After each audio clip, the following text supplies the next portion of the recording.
O canal BOL recebe hoje, com uma honra muito grande, a doutora Gabriela de Castro Silva, dermatologista. Ela fez residência médica na Universidade Federal Fluminense, com especialização em oncologia cutânea no Hospital Sírio-Libanês, doutoranda da Universidade Federal de São Paulo e professora na Faculdade de Medicina aqui de Barbacena. O assunto com ela hoje é o câncer de pele. Doutora, seja bem-vinda ao canal BOL, ao Barbacena Online. Muito obrigada pelo convite, Ricardo. É um prazer estar falando com você sobre esse tema tão relevante. Doutora, vamos lá. Quais os principais tipos e a frequência de acometimento do câncer de pele na população? O câncer de pele é o principal câncer de todo mundo. Ele é a neoplasia que tem maior prevalência, correspondendo a 1/3 de todos os cânceres que existem no mundo atualmente. Para a gente ter uma ideia da relevância desse problema, o Skin Cancer Foundation estima que 1 em cada 5 americanos vai apresentar pelo menos um câncer de pele até os 70 anos de idade. E a gente tem, basicamente, 3 tipos de câncer de pele mais relevantes na atualidade. O câncer de pele mais comum, que perfaz 70% dos cânceres de pele, é o carcinoma basocelular. Esse câncer de pele é aquele que se manifesta como uma lesão avermelhada, de superfície brilhante, que às vezes pode formar uma feridinha na pele, e o paciente, em geral, é um paciente mais idoso, acomete frequentemente a face. Apesar de ter essa prevalência alta, é uma neoplasia que tem uma chance de metástase muito baixa, então tem um excelente prognóstico. O segundo tipo mais comum é o carcinoma espinocelular. Esse vai perfazer mais ou menos 20% dos cânceres da pele e ele já tem um risco de metástase maior, ou seja, que tem um risco de se espalhar pelo organismo e acometer outros órgãos. Ele frequentemente vai acometer também áreas de exposição solar continuada e é muito frequente no pavilhão auricular, na mucosa, no lábio do paciente, né, nos membros superiores, nos braços e também no couro cabeludo dos pacientes que são calvos. Então, esse subtipo é aquele que vai se manifestar como uma lesão avermelhada, que tem uma superfície mais áspera, e frequentemente ele tem uma lesão que o precede, que é a ceratose actínica. Então, a gente consegue tratar esse carcinoma espinocelular antes que ele vire de fato um câncer da pele. E como ele tem o risco de metástase, é importante que isso seja feito precocemente. E por fim, o terceiro tipo mais comum, ele tem menor incidência, ele vai acometer aí 3 a 5% da população, e ele é mais agressivo. Apesar de ter essa baixa incidência, existe uma preocupação muito grande com ele, que é o melanoma, porque ele é um tumor que, com um crescimento, uma infiltração muito pequena, de 1 milímetro, ele já é capaz de fazer metástase, né? Então, ele já é capaz de acometer outros órgãos, cérebro, pulmão, fígado. Então, esse subtipo é aquele que a gente chama muita atenção, principalmente nas campanhas do câncer de pele, que ele é originado da célula que produz o pigmento melanócito, então, normalmente, ele vai ser aquela lesão pigmentada, escura, que tem uma coloração preta, azulada, cinzentada, né, e ele vai positivar o que a gente chama atenção para o paciente, para fazer o seu exame, autoexame, que é o ABCDE, que é quando a lesão pigmentada tem uma simetria, a borda passa a ser irregular, entrecortada, tem uma multiplicidade de cores, não vai ter uma coloração homogênea, às vezes ela tem um castanho claro, com uma área de pigmento mais preto central, e é uma lesão que costuma ser maior, ela vai ter mais de meio centímetro de diâmetro. Não significa que toda lesão com essas características vá ser um melanoma, mas é uma lesão que a gente tem que chamar atenção e deve ser examinada. Perfeito. Agora, doutora, quais são os fatores de risco, né? E quem, assim, tem maior chance de desenvolver a doença? De longe, o principal fator de risco é a exposição solar desprotegida. Então, isso já é sabido há muitos anos, que a radiação ultravioleta ela é capaz de induzir mutação celular, então ela vai induzir uma mutação no DNA da célula, e essa mutação vai ser cumulativa, até o ponto que o organismo não consegue mais reverter esse dano.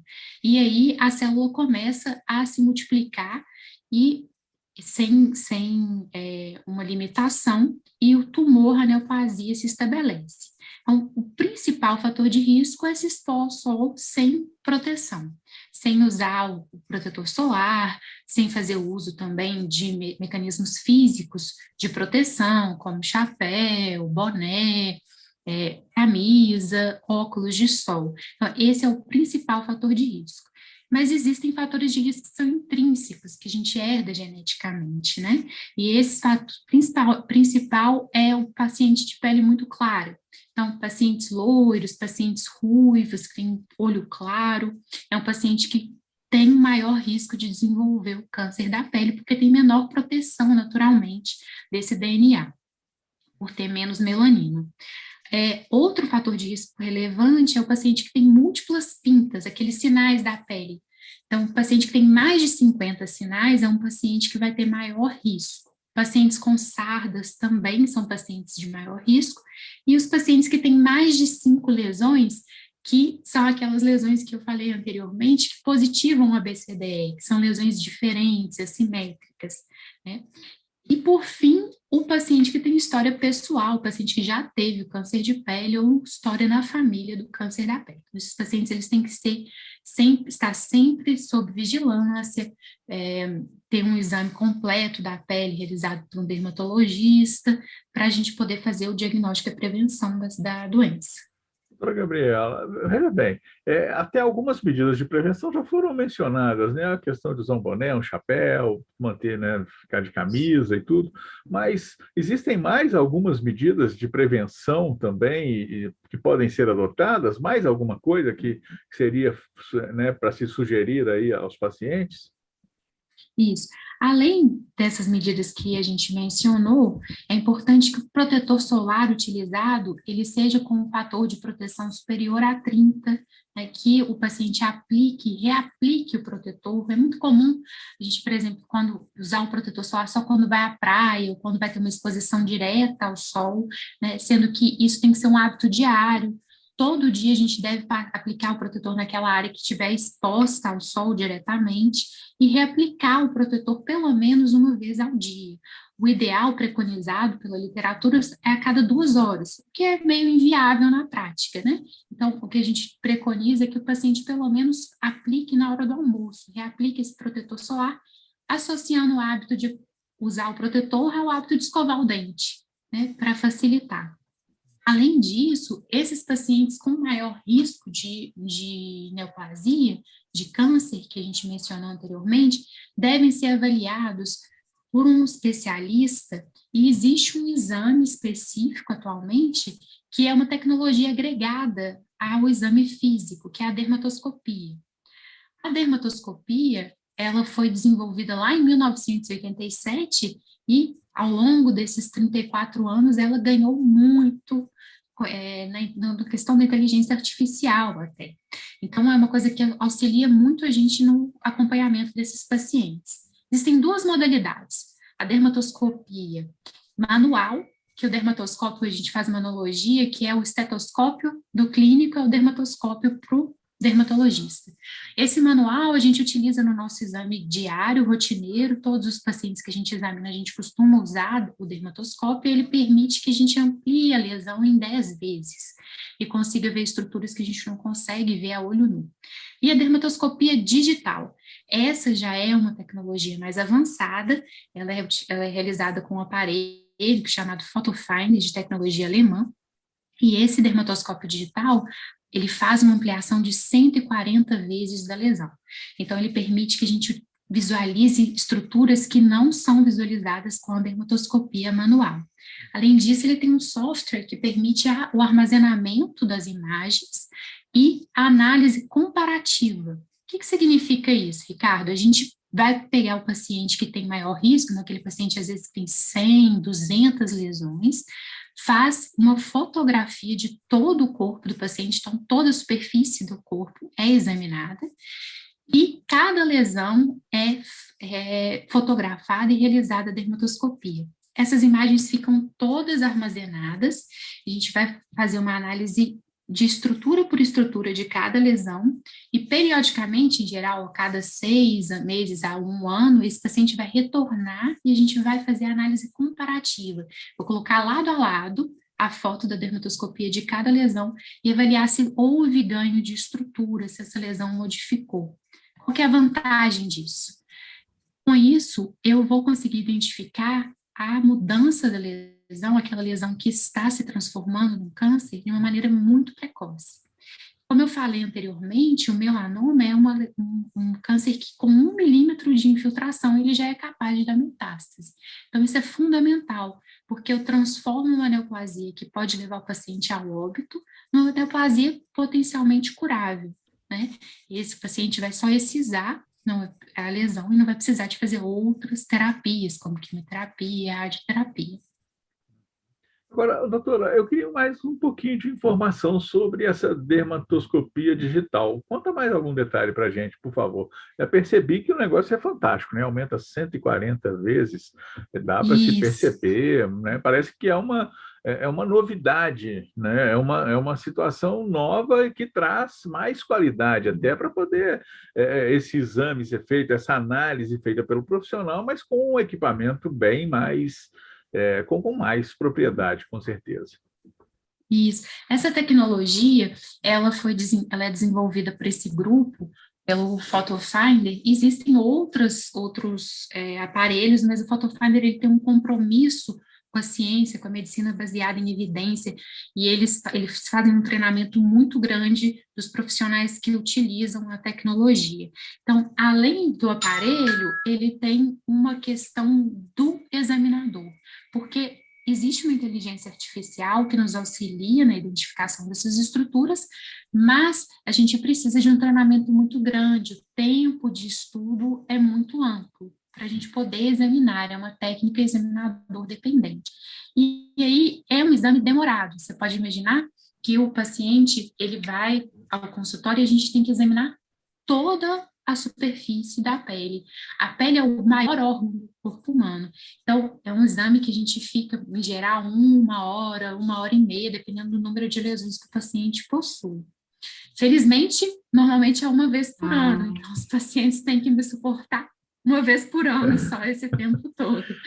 Mas gera uma tranquilidade muito grande para a gente, porque além de a gente fazer o diagnóstico precoce, ou seja, o que a gente faz? A gente vai avaliar essas lesões e aquelas que são suspeitas, a gente indica a excisão para fazer a análise histopatológica, né, para fazer a biópsia. E a gente não tem a necessidade de excisar muita lesão, de retirar muita lesão. Então, um paciente com 200 lesões, aquelas lesões todas que positivam ABCD, que são estranhas, que são suspeitas, a gente não precisa excisar todas, e permite que a gente consiga acompanhar e o paciente fica com um menor número de cicatrizes também. Mas o mais importante para a gente não é o número de cicatrizes que o paciente vai ter, mas é evitar que ele morra de uma doença que atualmente é prevenível, né?